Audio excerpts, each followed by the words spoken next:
दोस्तों सत श्री अकाल, नमस्कार, सलाम। दोस्तों, सीजनल वर्क वीज़ा क्या होता है? कौन कौन से काम सीजनल वर्क वीज़ा के अंडर आते हैं और क्या इस समय सीजनल वर्क वीज़ा प्रोसेस हो रहा है इंडिया से? तो आज हम इन 3 सवालों के जवाब तलाशेंगे।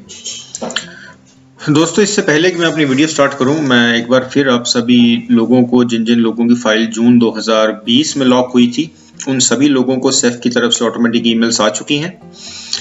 अगर कोई भी हमारा भाई इस समय इंतज़ार में है जिस ईमेल अब तक नहीं रिसीव हुई है, तो आप तुरंत सेफ में कॉल करें और इंफॉर्मेशन लें कि मुझे अब तक ईमेल क्यों नहीं रिसीव हुई है।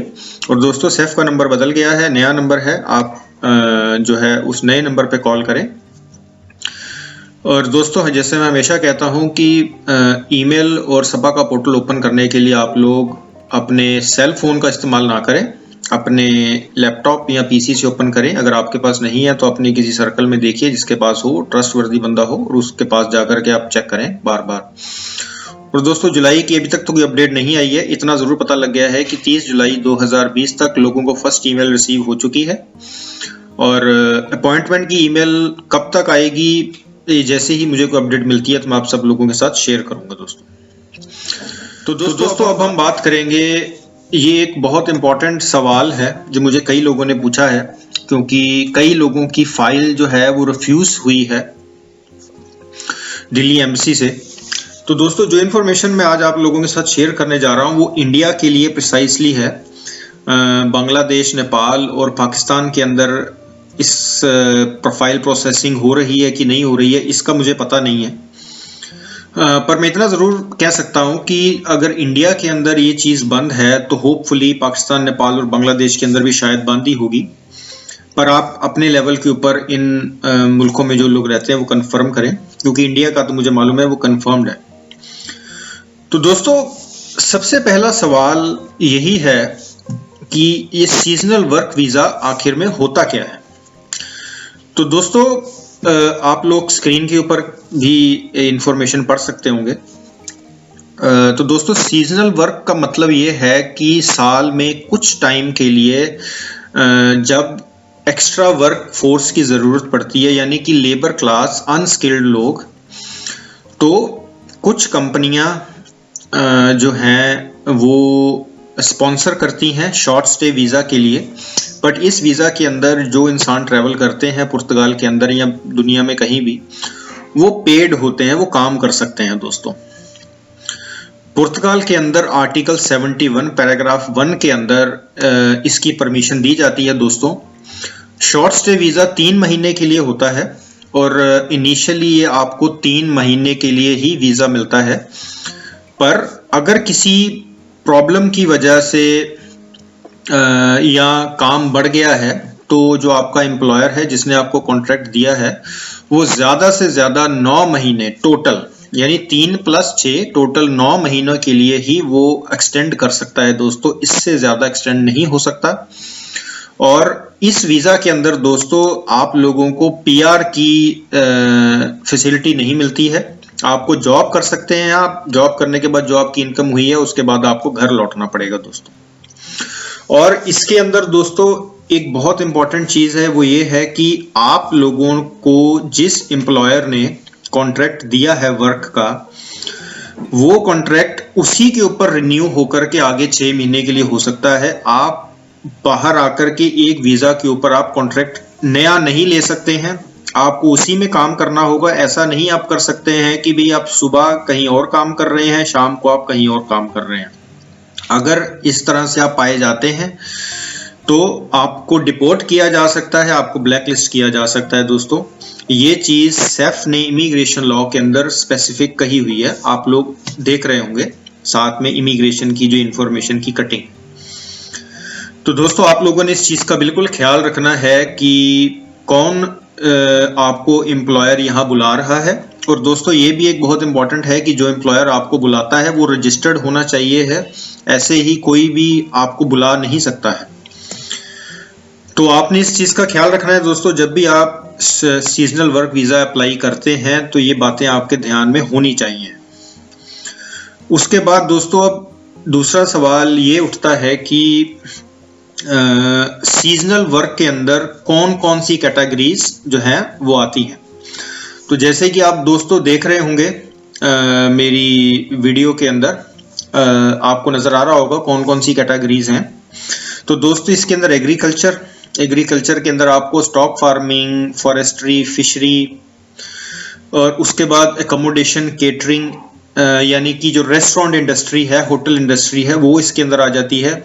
उसके बाद फूड, बेवरेजेस, टोबैको इंडस्ट्री, जिनकी कोई फैक्ट्रीज हैं जिन्हें एक्स्ट्रा वर्कफोर्स की जरूरत पड़ गई है तो वो टेम्परेरी आपको बुला सकते हैं। उसके बाद दोस्तों होलसेल और रिटेल, ट्रेड, कंस्ट्रक्शन और इनलैंड ट्रांसपोर्ट। तो दोस्तों हमेशा याद रखिए कि अब तक जो मुझे इन्फॉर्मेशन मिली है कि वो एग्रीकल्चर और कंस्ट्रक्शन के अंदर बहुत ज़्यादा ज़रूरत पड़ रही है, क्योंकि यहाँ पर अनस्किल्ड लेबर की कमी आ गई है। पर कोरोना की वजह से दोस्तों अभी ये सब चीज़ें बंद की हुई हैं।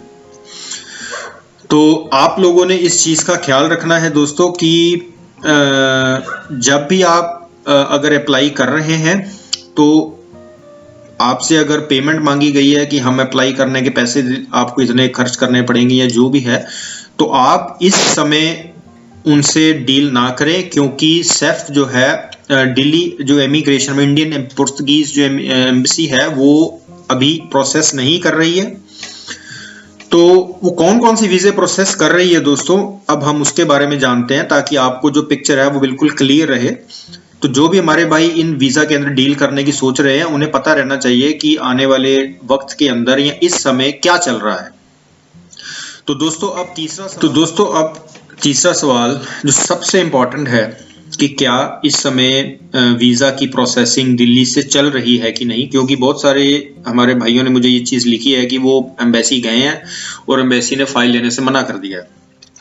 तो दोस्तों ये बात बिल्कुल क्लियर है कि ये वीज़ा अभी एक्सेप्ट नहीं कर रहे हैं दोस्तों, क्योंकि 7 जून 2021 में ये पुर्तगीज गवर्नमेंट ने नोटिफिकेशन जारी की है इंडिया के अंदर कि वो कौन कौन से वीज़ाज जो हैं एक्सेप्ट कर रहे हैं। इसके अलावा वो कोई और एप्लीकेशन प्रोसेस नहीं कर रहे हैं। तो दोस्तों वो कौन कौन सी हैं आपको स्क्रीन के ऊपर भी नज़र आ जाएगा।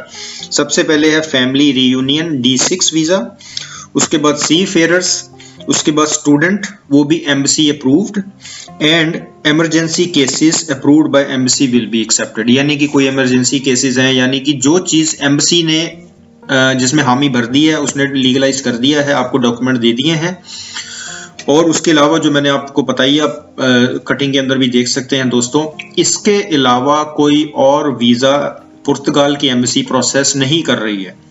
तो आप लोग देख लीजिए कि इसके अंदर सीजनल वर्क नहीं आता है, आर्टिकल 71 पैराग्राफ 1 नहीं आता है।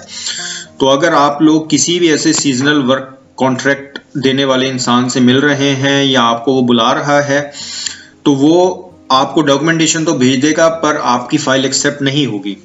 दोस्तों ये रीसेंट नोटिफिकेशन है, 7 जून में आया, उसके बाद अभी तक एम्बेसी ने ये नहीं बताया है कि अब वो एक्सेप्ट कर रही है कि नहीं।